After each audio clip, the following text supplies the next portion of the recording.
सामान्य अध्ययन के सफर जीएस जोड़ी में आज हम आपके बीच उपस्थित हैं भारत के नोबेल पुरस्कार विजेताओं के साथ। भारत के जिन हस्तियों को नोबेल पुरस्कार मिला है उसका उनकी अगर हम काउंटिंग करें कि कितने लोगों को मिला है तो कुल 9 भारतीयों को नोबेल पुरस्कार अब तक मिल चुका है।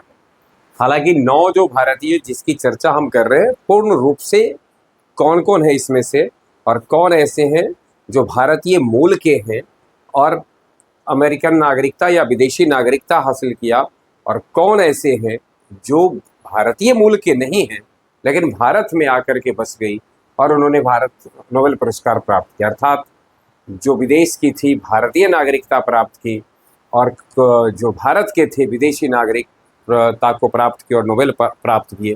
तो कुल मिलाकर के 9 है। सबसे पहले नोबेल पुरस्कार की जो देने की शुरुआत हुई तो 1901 ईस्वी से। जैसा कि हम लोग जानते हैं कि इसकी शुरुआत हुई 1901 ईस्वी से, और 1901 ईस्वी से 1912 ईस्वी तक अगर देखें हम तो एक भी एशियाई को, न केवल भारतीय को वरन किसी एशियाई को नोबेल पुरस्कार नहीं मिला था। 1913 ईस्वी में पहला भारतीय और पहला एशियाई दोनों होने का गौरव प्राप्त किया रविंद्रनाथ टैगोर ने, जब उनको अपनी विशेष रचना गीतांजलि पर, ध्यान में रखना है, गीतांजलि पर इनको नोबेल मिला। गीतांजलि पर नोबेल मिला 1913 ईस्वी में, और साहित्य का नोबेल पुरस्कार पाया, और इस प्रकार से रविंद्रनाथ टैगोर भारत के प्रथम नोबेल पुरस्कार विजेता बने। और नोबेल पुरस्कार विजेता भारत के दृष्टिकोण से ही नहीं वरन एशिया के प्रथम नोबेल पुरस्कार विजेता भी बने। तो इस बात का हमें ध्यान रखना है कि नोबेल पुरस्कार, अगर आपसे ये पूछा जाए एशिया का प्रथम नागरिक, प्रथम व्यक्ति जिसे नोबेल पुरस्कार मिला, तो उसका उत्तर होगा रविंद्रनाथ टैगोर। और अगर ये पूछा जाए कि भारत के कौन है तो वो भी रविंद्रनाथ टैगोर। अब आगे बढ़ते हम, दूसरे एक हस्ती हैं जिनको नोबेल पुरस्कार मिला, वो थे चंद्रशेखर वेंकट रमन। भारत के दूसरे नोबेल पुरस्कार विजेता कौन थे? चंद्रशेखर वेंकट रमन ने 28 फरवरी 1928 ईस्वी को अपनी विदेश यात्रा के दौरान एक विशेष भौतिकी की खोज की, जो भौतिकी में रमन प्रभाव के नाम से जाना जाता है। रमन इफेक्ट, रमन प्रभाव के नाम से जाना जाता है, और इसी कारण से 28 फरवरी को नेशनल साइंस डे है,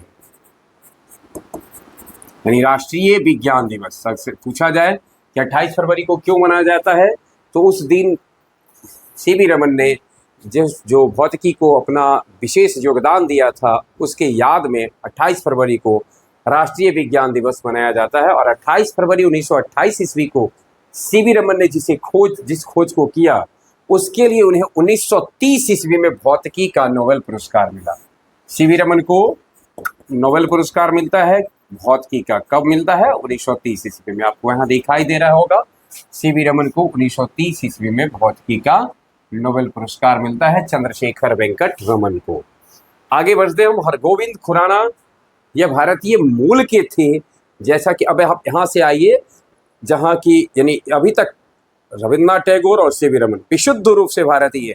अब आते हैं हरगोविंद खुराना, भारतीय मूल के थे जिन्होंने जेनेटिक क्षेत्र में जो योगदान दिया, आनुवंशिकी के क्षेत्र में, इसके लिए उन्हें 1968 में मेडिसिन का, चिकित्सा जगत का नोबेल पुरस्कार मिला। यानी पहला पुरस्कार जो था साहित्य से, दूसरा भौतिकी से और चिकित्सा जगत से मिला हरगोविंद खुराना को। गौरतलब हो, हरगोविंद खुराना उन दिनों अमेरिका की नागरिकता प्राप्त कर चुके थे।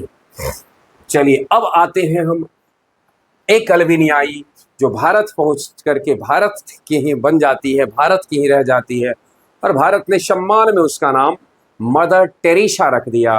तो मदर टेरेसा को मिला, मदर टेरेसा भारतीय मूल की, भारत की नहीं है, अल्बानियाई मूल की भारतीय है। तो अल्बानियाई मूल की भारतीय को नोबेल पुरस्कार मिलता है कब? 1979 में, शांति के लिए। चौथा नोबेल पुरस्कार प्राप्त करने वाली, भारतीय दृष्टिकोण से देखा जाए तो भारत की चौथा नोबेल पुरस्कार पाने वाली थी मदर टेरेसा। इसके बाद एक बहुत बड़ा खोज फिजिक्स जगत में आया, चंद्रशेखर सीमा, जिसकी चर्चा आपने की हो, जानते होंगे थोड़ा सा, 1.4 ms यानी जिस तारा का द्रव्यमान सूर्य के द्रव्यमान का 1.4 गुना होता है, ये चंद्रशेखर सीमा है। इसके लिए उन्होंने बताया था कि ऐसे तारा जब अपने विनाश के अंतिम समय में जाता है तो उसमें सुपरनोवा विस्फोट होता है, यानी तारा का जो विनाश होता है तो उसके लिए एक सीमा निर्धारित किया कि 1.4 सूर्य के द्रव्यमान के 1.4 गुना से ऊपर वाला और उससे कम वाले का जो विनाश की प्रक्रिया है भिन्न भिन्न हो जाती है। और इस चंद्रशेखर सीमा के निर्धारण हेतु सुब्रमण्यम चंद्रशेखर को 1983 में नोबेल पुरस्कार मिला। और यहाँ फिर से एक बार यह ध्यान में हमें रखना है कि यह पुरस्कार जब उन्हें प्राप्त हो रहा था तो भारतीय नहीं थे, लेकिन भारतीय मूल के रहे। अभी तक अगर बात किया जाए तो भारतीय निश्चित रूप से कौन कितने थे, 2 ही रहे हैं। आगे आगे हम देखते हैं। हालांकि चलिए अब चर्चा करते हैं 1983 के बाद 15 साल बाद भारत को एक बार फिर से भारतीय मूल के अमेरिकी व्यक्ति को 1998 में अर्थशास्त्र का नोबेल पुरस्कार मिलता है। और इस प्रकार से पहले अर्थशास्त्र के नोबेल पुरस्कार पाने वाले व्यक्ति बनते हैं भारत के दृष्टिकोण से। 1998 में अमर्त्य सेन, अर्थशास्त्र के कौन है, अमर्त्य सेन, बहुत बड़े भारत के अर्थशास्त्री अमर्त्य सेन। हालांकि जिस समय इनको मिला उस समय यह अमेरिका की नागरिकता प्राप्त कर चुके थे, लेकिन उसके बाद लंबे समय से भारत में ही अपना समय दे रहे हैं अब वर्तमान में। चलिए अगला हमारा है, फिर से रसायन शास्त्र का नोबेल पुरस्कार जाता है 2009 में वेंकटरमन रामकृष्णन को रसायन विज्ञान के क्षेत्र में नोबेल पुरस्कार जाता है। और ये भी शुद्धतः यानी कह सकते हैं भारतीय मूल के अमेरिकी थे। अब आइए शुद्ध रूप से भारतीय जिनको कि नोबेल पुरस्कार मिला। वर्ष 2014 काफी परिवर्तनकारी वर्ष भारत के दृष्टिकोण से देखा जाए तो था, या वह वर्ष था जब पहली बार देश में प्रधानमंत्री भी नरेंद्र मोदी बने थे। और 2014 में कैलाश सत्यार्थी को जो अपना उनका योगदान रहा मानव सेवा में, इसको लेकर के जब कैलाश सत्यार्थी को नोबेल पुरस्कार मिल रहा था तो इनके साथ साथ शांति का नोबेल पुरस्कार उस समय भारत के साथ साथ पाकिस्तान दोनों को मिला था।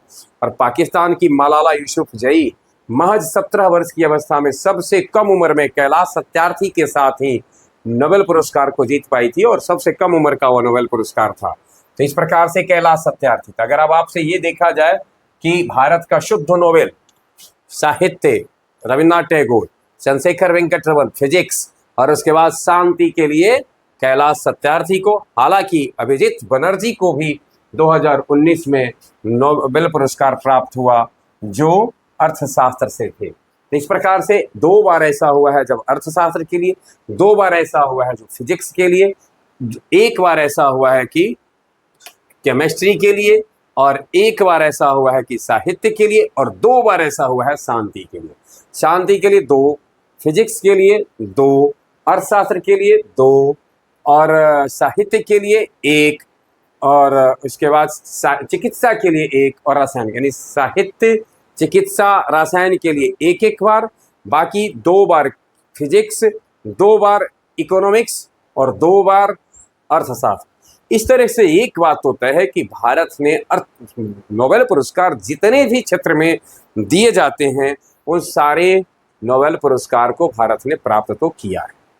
यानी साहित्य, शांति, अर्थशास्त्र, इसके अलावे ये 3 साहित्य, शांति, अर्थशास्त्र के अलावे भौतिकी, रसायन और चिकित्सा सभी क्षेत्र में मिला है। चिकित्सा के लिए हरगोविंद खुराना को, भौतिकी के लिए मिला सीवी रमन और चंद्रशेखर को, वही केमिस्ट्री के लिए मिला नोबेल पुरस्कार मिला है वेंकटरमन रामकृष्णन को, और अभिजीत बनर्जी और अमर्त्य सेन को इकोनॉमिक्स के लिए मिला है। मदर टेरेसा को शांति का नोबेल मिला है, और सबसे पहला नोबेल साहित्य के लिए मिला रविन्द्रनाथ टैगोर को। हम एक नज़र इस पे डालते हैं कि आखिर इसमें राशि मिलती कितनी। राशि के अलावा एक पदक दिया जाता है जो स्वर्ण पदक होता है, और इसके अलावा एक प्रशस्ति पत्र प्राप्त होते हैं।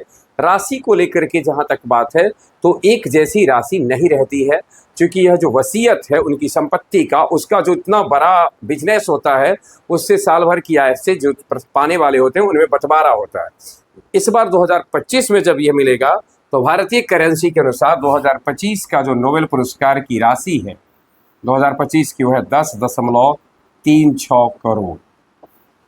वहीं स्वीडिश क्रोनर की दृष्टिकोण से देखा जाए तो 11 मिलियन पड़ता है। तो 11 मिलियन क्रोनर जो है सो स्वीडिश क्रोनर के अनुसार नोबेल पुरस्कार की राशि दी जाती है। ये विशेष जानकारी थी। और इससे पीछे हमने फिजिक्स नोबेल के को लेकर के जो नोबेल से जुड़े हुए रहस्य रहे हैं और साथ साथ नोबेल 2025 को लेकर के हमारे इस चैनल पर आप देख सकते हैं। पीछे इसके लिए स्पेशल वीडियो बनाया गया है। बहुत बहुत धन्यवाद।